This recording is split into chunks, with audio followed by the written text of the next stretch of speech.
Education का main M क्या है, मेन गोल क्या है, शिक्षा का मेन उद्देश्य क्या है?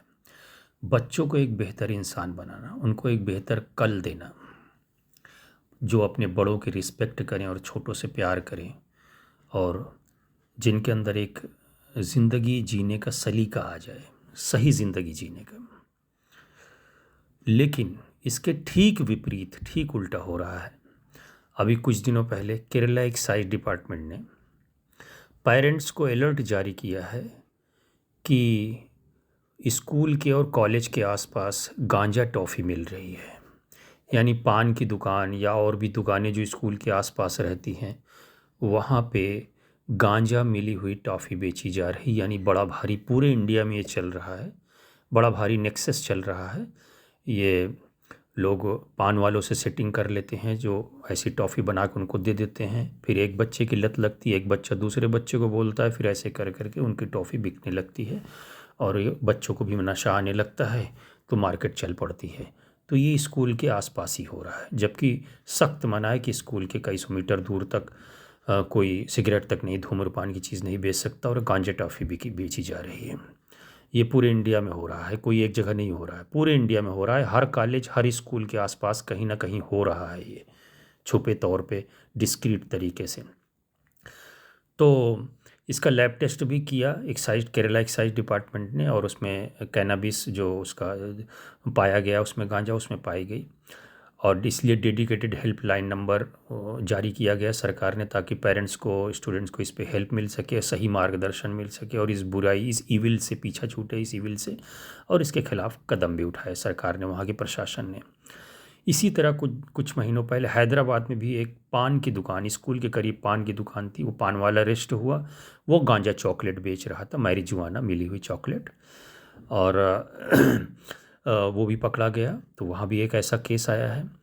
इसी तरह अभी क्या कहते हैं, new Delhi IIT new Delhi का जो हरियाणा में कैंपस है, टेक्नो पार्क, वहाँ के एक सभा में, सभा चल रही थी, कॉन्फ्रेंस चल रहा था, उसमें पुलिस के आला अधिकारी भी बैठे थे। तो एक स्टूडेंट ने इस टॉपिक पे बात करते हुए बड़े हैरानी से पूछा, और सबको सकते में भी डाल दिया, कि जब हम लोग आसानी से, बिल्कुल आसानी से गांजा टॉफ़ी खरीद सकते हैं, गांजा वाले के पास जा सकते हैं, गांजा खरीद सकते हैं, जब इतना आसान है कि कोई भी स्टूडेंट गांजा खरीद सकता है, तो पुलिस उस गांजे वाले के पास में क्यों नहीं पहुंच सकती?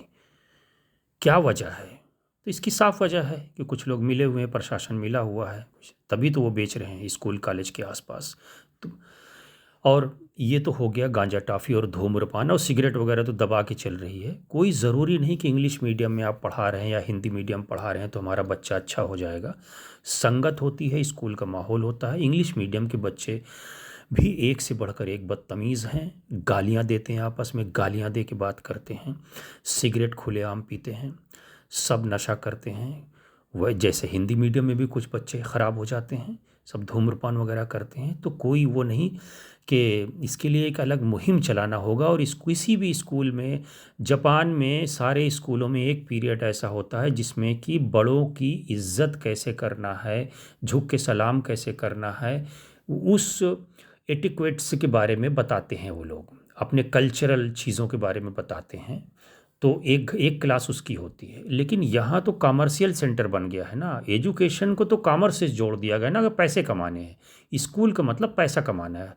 पहले आज़ादी के टाइम पे जो स्कूल खोले गए, या आज़ादी से पहले, तो उनका मकसद और था, उनका मकसद दूसरा था, कि लोगों को शिक्षित बनाना है, अच्छा इंसान बनाना है। अब तो मकसद है कि सिर्फ पैसा कमाना है, और कोई मकसद नहीं है।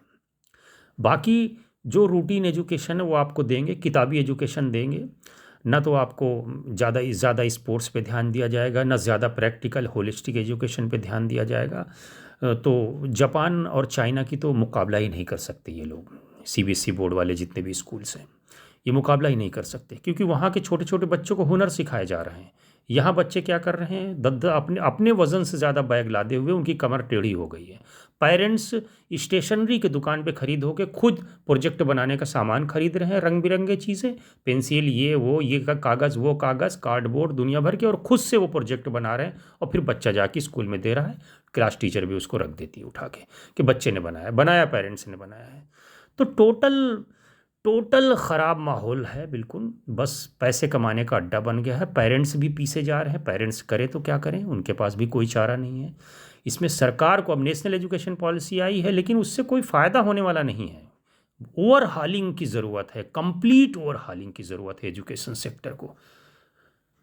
जब तक युद्ध स्तर पे, रिवोल्यूशन लेवल पे इस पे काम नहीं होगा, तब तक ये नहीं होगा।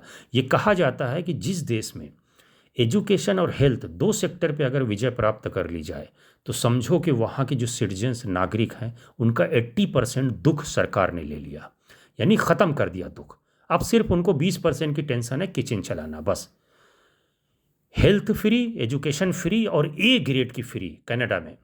चाहे भले आप टैक्स ले लो हमसे जितना मर्जी हो, लेकिन ये दो चीज़ ए ग्रेड की करो और फ्री करो, सब्सिडाइज करो, ताकि पेरेंट्स से लोड हट जाए, वो सिर्फ घर की टेंशन ले, किचन की टेंशन ले। और यहाँ सारा पैसा पेरेंट्स का हेल्थ में जाता है या तो फिर एजुकेशन में जाता है। एजुकेशन पहले पे है।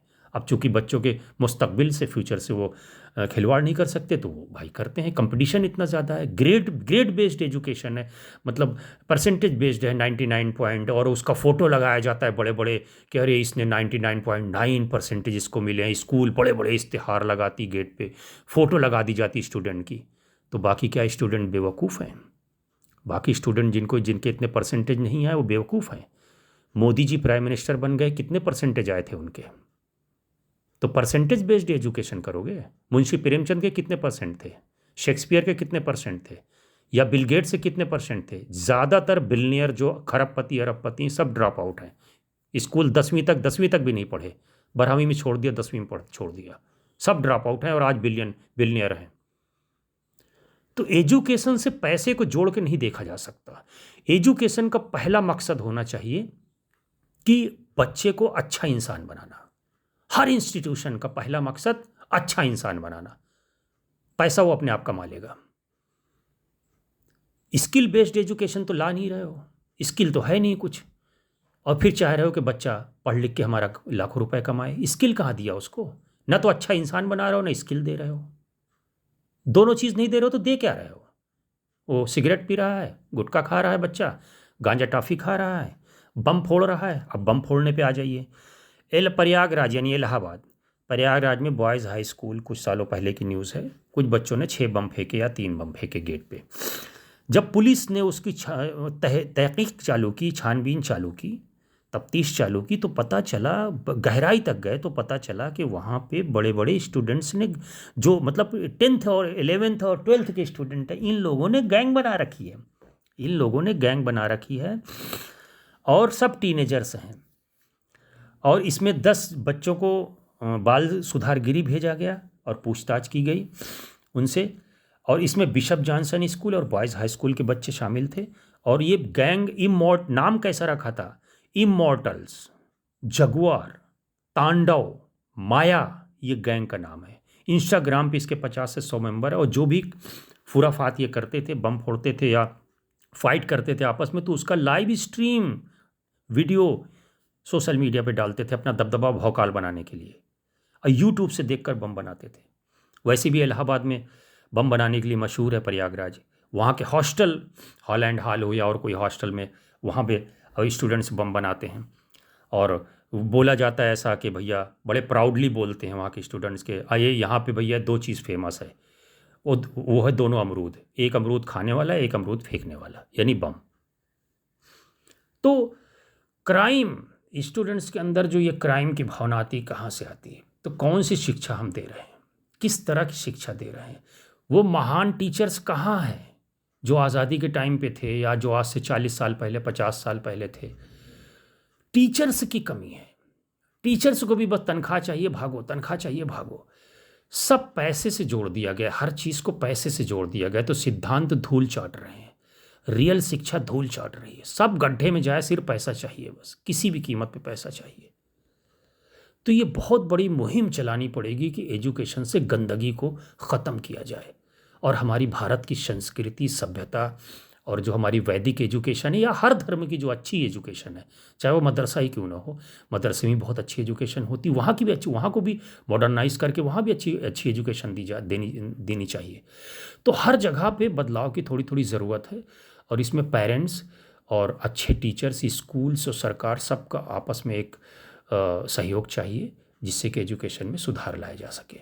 और जो एजुकेशन का मेन मकसद है कि बड़ों की इज्जत करना और अच्छा इंसान बनना, देश से प्यार करना, सिविक सेंस होना बच्चों के अंदर। क्या फ़ायदा इंग्लिश मीडियम के पढ़े बच्चे या हाई फाई स्कूलों के पढ़े, जिन पे लाखों रुपए खर्चा किया माँ बाप ने, वो चलती कार से हाथ निकालते हैं और केले का छिलका और चिप्स के पैकेट जो है रोड पे फेंक देते हैं। क्या फ़ायदा ऐसी जनरेशन से? तो ये हमें बहुत कुछ सोचने की ज़रूरत है और इसमें एक मुहिम चलाने की ज़रूरत है। और स्कूल्स को भी, इंस्टीट्यूशन को, सीबीएसई बोर्ड, सारे बोर्ड को भी सोचने की ज़रूरत है कि कैसे बच्चों को अच्छा इंसान बनाया जाए। पहले अच्छा इंसान बनाने पे सोचो और plus skill development. Thanks for watching Queen's English word.